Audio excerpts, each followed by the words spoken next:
Now, the security situation in the southeast region of the country is becoming more volatile by the day. Unknown gunmen terrorizing the region have written letters to 9 local government councils in Anambra State, warning them of an imminent attack. The local government areas listed to be attacked are Ihiala, Agwata, Nnewi South, Awka North, Awka South, Idemili North, Idemili South, Orumba South, Orumba North, and Anambra East. The unknown gunmen also issued a stern warning to Anambra State Governor, Professor Charles Soludo, to secure the release of Nnamdi Kanu, leader of the proscribed indigenous people of Biafra. There is palpable fear in the state as the gunmen also copied security agencies operating in the state, warning them to be ready for action. So let's talk this through by speaking with security expert Roy Ohidebe and security consultant Darlington Moro. Thank you so much for being here on TVC Breakfast. Darlington. My pleasure. And Roy, it's good to Thank see you very much. Let me start with you. What do you make of the blood-chilling stories, the blood-chilling, bloodletting that we getting from the southeast? And just the recent one is the notice or notification of attack on all of these local government areas. Isn't that chilling? Yeah, it is. It is. And,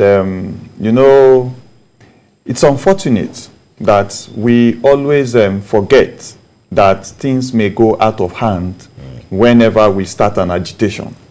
So I think that aspect created this lacuna.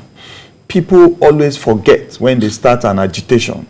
They look at the NSAS. You see, the agitation was genuine, but it was hijacked. So if you start an agitation, you must know that you are tribalizing your situation. So you must put your eyes on tendencies to hijack your agitation. So that was an area that the lacuna grew from. And if you look at the youths, the teeming youths, it was already a boiling point because most youths from the East were not benefiting from the educational system. And the manufacturing, which was a gift to the East, production was a gift to the East.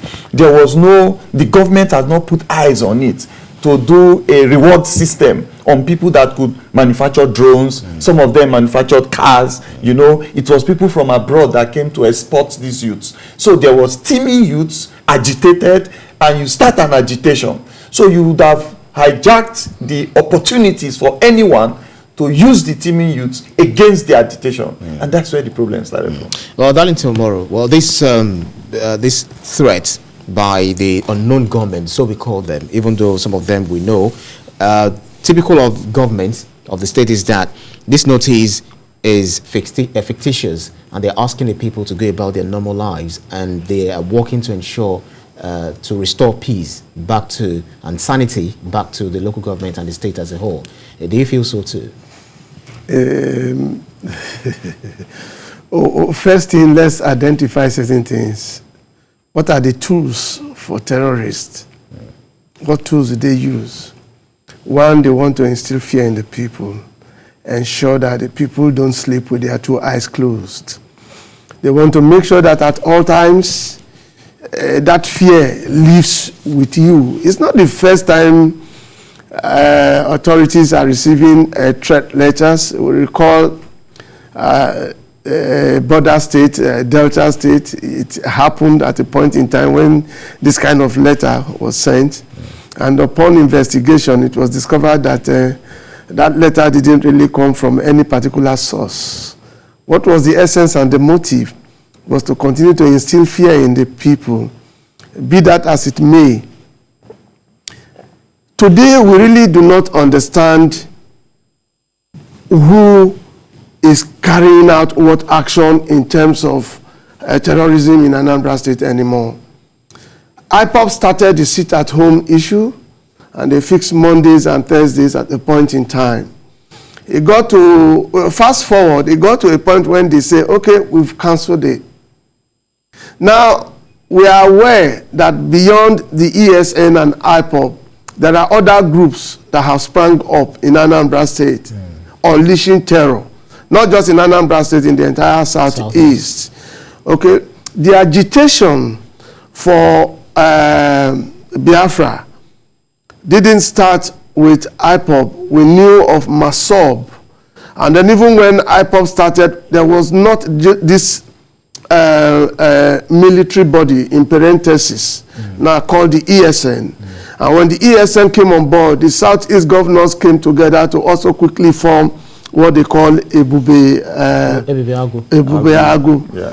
But shockingly, my brother, Ebube Agu was supposed to checkmate the activities of the ESN and somewhat like counter the ESN activities, like provide normal security. That was just like we have in the Southwest and some other parts of the regions. But what has Ebube Agu achieved since coming on board? Nothing. You hardly can hear anything. The killings have not stopped. Even with this threat on, if you look at the states, the southeastern states, Imo, Ebonyi, Enugu, within these 3 days, these last 3 days, there has been several killings. Okay, a local government chairman's house was attacked and 3 of his brothers were killed and he was in home. Perhaps only God, and he had received threats like such as this. Now, who is owning up to this threat? Who is threatening to hack or hit these 9 local governments in Anambra State? Soludo came on board. He came with a mission and vision to ensuring that peace returns to his state, Anambra State. Apparently, he has been watching before he became governor. And so he had his own plans on how to contain insecurity in his state. And what did he do? The first thing he did was, after held meetings with some of these bodies, he did declare a cancellation of the sit at home for Mondays because it is counter-economic productive.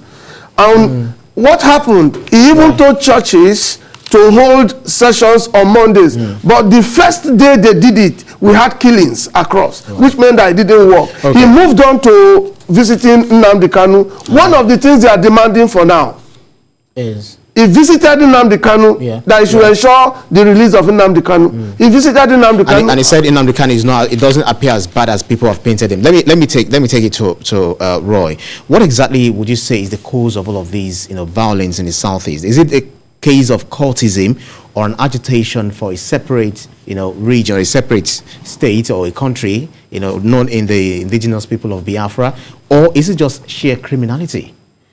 Well, I want to go with criminality, and I disagree that Nnamdi Kanu is not culpable.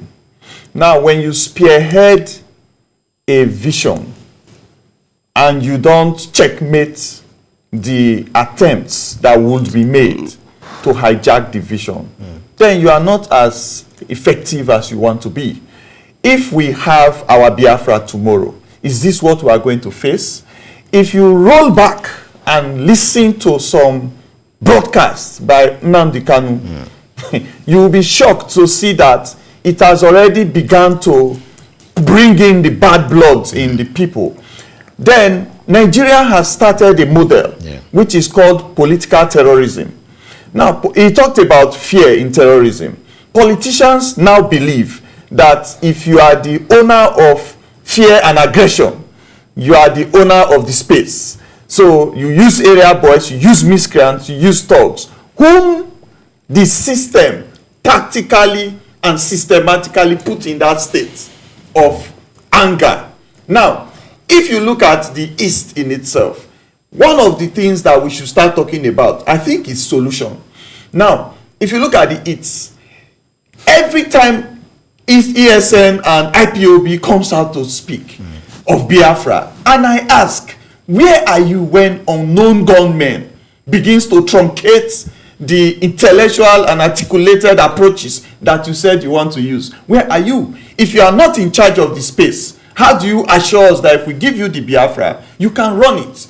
So if you look at some of the political heads in that area, they don't speak about solutions. They sit back and want to use it as an advantage to garner for votes, to garner for attention. We are not blinded to the fact that it may not be fair when you say they don't seek for solutions, because at the point in time, some of the leaders went to meet the president, even when the president went to this region. Let me tell you what I mean about solution. The position some people hold now, you should start to look at reward system. Reward system. Don't go and meet the president for what? reward system, the local government heads, the village chiefs, they are not putting forward a system that will checkmate the recruitment. How do people aggress? You must recruit people. Those people that wants to be recruited, they are ignorant boys that need to be empowered. They need empowerment. Why don't you bring back the industries? Why don't you bring back reward system in the universities? The ones that are able and capable to make good scores. You make sure they are recruited in the CBN, in the NNPC, in positions of authority. The others who want to read, you know, then the ones that have industrial capacity, why don't you help them to become useful to themselves? Right. Then it will begin to truncate to the system. The reward system is one of the solutions. The elders that go to meet Buhari, that is what they should start to enshrine. Right. Well, he's actually emphasizing solution, the reward system. But then we may not be able to find solutions to something if we are not able to find a root cause in the first place. Recall a report that by Center for Democracy and Development, the CDD, they blamed the federal government's military action of 2016 as responsible for the worsening IPOP crisis. Do you also share the same view? I totally disagree with that. Completely disagree with that. The situation in the South is degenerated shortly after ESM came on board. And then they were fully armed. Proliferation of small arms and light weapons in the Southeast became very, very aggressive. And then they wielded all of these weapons on the streets of the Southeast at a point in time. Before now, it was when the likes of Masob and when IPOP came on board initially, it was, excuse me, it was 18 of mere agitations. And then we had the Biafra radio that was broadcasting from outside this country, inciting people. We had lots of incitement from all of this. And then, like you said, some of the youths were readily available. Okay, and they are being used. So if you're talking about the root cause, the basic thing they are demanding is secession, Biafra region. And then if you look at the map they drew for all of the states that should fall under that Biafra country, where those people negotiated with, the thing moved from the southeast to south-south and then to part of north-central. Have you really had a discussion with these persons in this state to say they actually want to belong to what you're demanding for? But my challenge today is that insecurity, there is a problem. Just like amongst some politicians who arm thugs over time. Now the challenge is not to give small arms to these persons. The challenge is not to give firearms and weapons to these persons to handle. But by the time these firearms get to the hands of this person, do you still have total control over them? Well, have we had situations where firearms were shared to people, and then at the end of the day, you say, okay, we have gotten over the agitation, we are okay now, return your arms. These arms are diverted. Now, it started with ESN. From ESN, now we are talking about unknown gunmen. Now, other groups have sprang up to cash in on what they met on ground, insecurity. Now, if you're talking about root causes, the beginning of the agitation, is it still the same thing with what we have today? Where even their own citizens are killed, where even their own children are denied going to school. So JAMB had to, sorry, one second, let me say this, very important. JAMB had to shift exams from Monday to other days. Ordinarily, WAEC couldn't do that. So who are you denying the opportunity of leading the Biafra state tomorrow? Now, let me hear you. Right. So the governor of Anambra State, Professor Charles Soludo, he also made an allusion to that. He met with Nnamdi Kanu, and he said he described him as a gentleman, not as bad as people described him.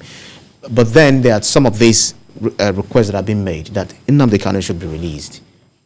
We said unknown gunmen are sending notifications to different states, and the request, part of the request is that Nnamdi Kanu should be released. So still, IPOP denies any involvement in all of the attacks that have been recorded in the southeast of today. What do you make of all of these things? How do we bring it to, bring the solutions to fruition?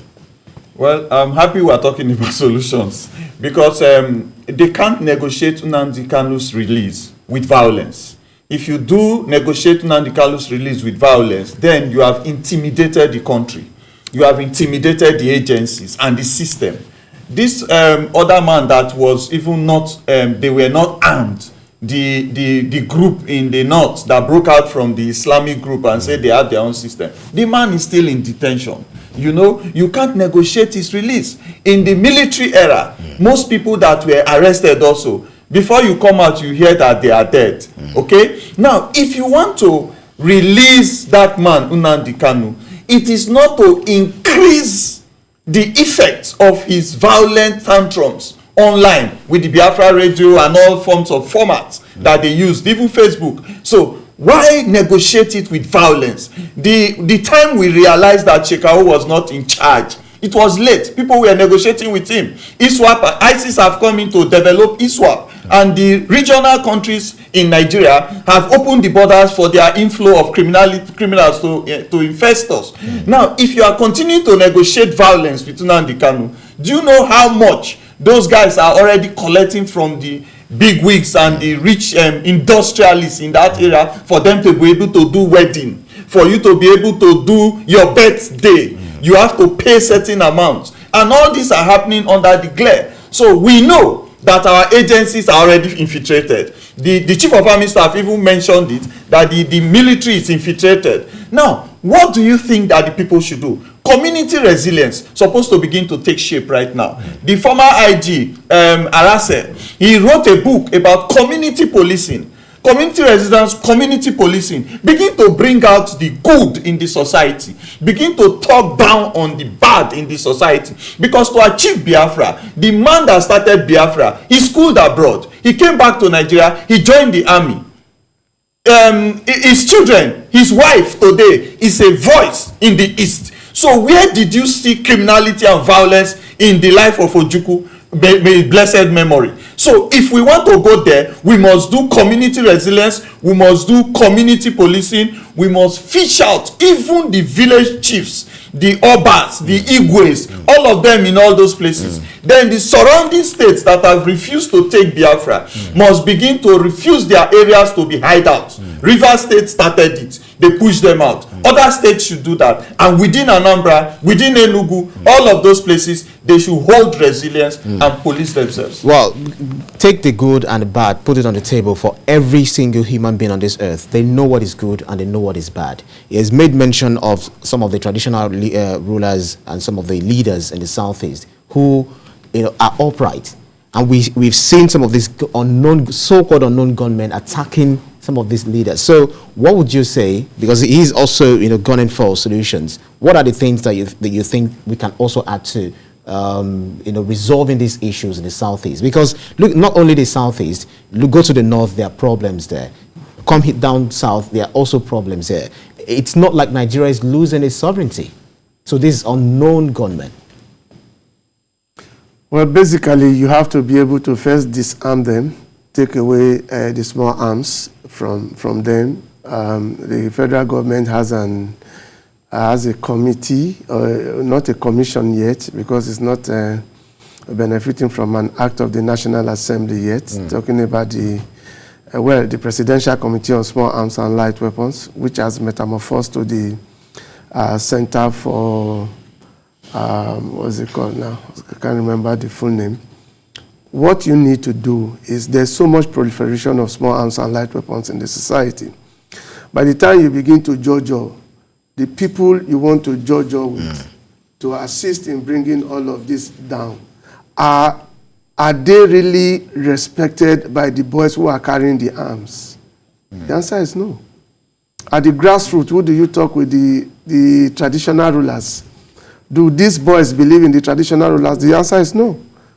There are instances in the southeast where traditional rulers were gathered and were meeting, and that place was invaded. Many of them were killed. So who talks with these boys? You see, the first thing is to begin to fashion a program that will help bring down the number of small arms circulating in all the society in all of these regions. The EU has a program to that effect. The United Nations has a program to that effect. The EU has sponsored a lot of those programs through the Presidential Committee on Small Arms and Light Weapons in the past that I have been personally involved in. Okay? And so, first you have to be able to know the minds of these youths. Are they working with their own minds, or they are remotely controlled, or they are working under the instruction of certain persons, or carrying out program put together by certain persons? Now, so much bad blood has been infested into the Nigerian society, such that certain factors have also fueled all of this. He mentioned the issue of unemployment. Then there's the issue of poverty. Many have lost hopes. No, some youths don't even have hopes again. Theirs is give them any opportunity and tell them. I read the story of a girl in Lagos here that was arrested. A young girl. That girl should be between 18 and 21. That does the job of a hired assassin. This guy came from one part of the southwest to Lagos and then was recruited by one other person. And then for each attack, each killing she made, she got 10,000. For killing a human being. So you say poverty is also part of poverty is a big problem. And then until we begin to think of first how to get to the minds of these persons carrying these firearms. What is their mindset like? What do they really want? Are they just working for these people for the sake of working for them, or they are just interested in carrying firearms? Well, Roy, looks like there's a lot of work needed to be done to unravel all of the mysteries around all of the insecurity and criminality we're recording on the surface of the earth in Nigeria particularly. So what would be your final thoughts in this regard? Well, I still close on reward system. Okay, the federal government should open counter narratives. If we have Biafra radio, where is the federal government counter narrative? I'm happy with what the media is doing. I'm happy with TVC and so many other media stations that gives us opportunity. We should begin to celebrate those that have reasons to celebrate. We should put the East in perspective. We should begin to look at the people that have reasonable contribution for national development within an age bracket. Nigeria is not poor. We just discovered somebody is running away with 80 billion naira. For Christ's sake, that money must have moved through a financial system. Okay, so Nigeria is not poor. So where are the contributory efforts of the government? There are, but are they celebrated? We must begin to celebrate it. He has spoken about position he has held in international collaboration. Were they celebrated? Has he come out? Have he been given a platform to be able to even say the achievements of those opportunities? NDDC is a flop. We need to grow out of that flop and put NDDC with another name or whatever, same name or whatever, but with deliverables that you can begin to celebrate. All of these things the youths can see. It begins to douse in their mentality that we are recognized. If I put 2 and 2 together, I will get attention, I will be celebrated. So those are the things that concerns me right now. Who is going to champion the celebration of the East? They are intelligent, they are industrious, they are productive, and they have communities. They have rules that makes you not to breach. There are so many things, even traditional rules, that you can't breach. They say it's a crime against the society, the people. So we should enhance all of that and begin to give the East the respect it deserves. Yeah, Dalitu Mori, your final thoughts on this. What do we also need to do to instill sense of responsibility and patriotism in all of the Nigerian youth, because they are actually much more than they are the main part of the population that we have in the country, and we need them to get our country to that greater height. When you're talking about you need them and all of that, what strikes me the most is that the East has been shortchanged for so long, and one of the things that could cushion some of these problems we're having in the Southeast, if this political arrangement going on now will consider conceding the presidency to the Southeast. You recall that one of these bodies agitating did say that if Emefiele is given the opportunity to rule this country, that they will back down. That was why, these are the things I was referring to when I said speak to the minds of these persons. What are their demands? What do they really need beyond what we are seeing today? Now, the Southeast are saying that it is their turn to be given the seat of the presidency. But if you look at the big political parties, none of them, I don't think any one of them is really considering zoning that position. Of course, it is a constitutional right for every Nigerian to get the form and then ask to become the president, ask for your votes, and then be voted in. Yeah. But the Southeast for some time now, for a very long time, have not, I'm sure beyond the era of Nnamdi Azikiwe and the former vice president, late now, of a blessed memory, what's his name again now? Alex Ekweme. That is the closest they have gotten when it comes to ruling this country at that level. Now, if they are agitating to say that let us go, and then at this point, some of them are saying that, okay, give us the seat of presidency. So what is the country doing? What are these political parties doing? Are they incorporating them to finding, are they trying to find solutions, permanent solutions to what is happening in the Southeast, and then take it away from what is, take it to what is happening in the North, Northeast and Northwest today, where we don't have rest and peace? I think that both the politicians and the individuals should come together, find a lasting solution to some of these things that are happening today in this country. One, they are hampering the economic growth of this country. They are distorting education. Look at your universities today. They are all shut down. Polytechnics have joined. What is happening? Is this how we will grow? We are an emerging economy. Would we go beyond this, or we will degenerate? I think politicians particularly should also begin to find solutions to all of these problems. All right. Right. Well, these are thought-provoking, issues that we've actually raised, and some of the solutions you've tried to profile on based on our discussion on the crises in the Southeast and also some other parts of the country. Thank you very kindly, security consultant Darlington Umaru. Thank you so much for your time, and also security expert Roy Okidebe. Thank you so much. Always a pleasure. Right.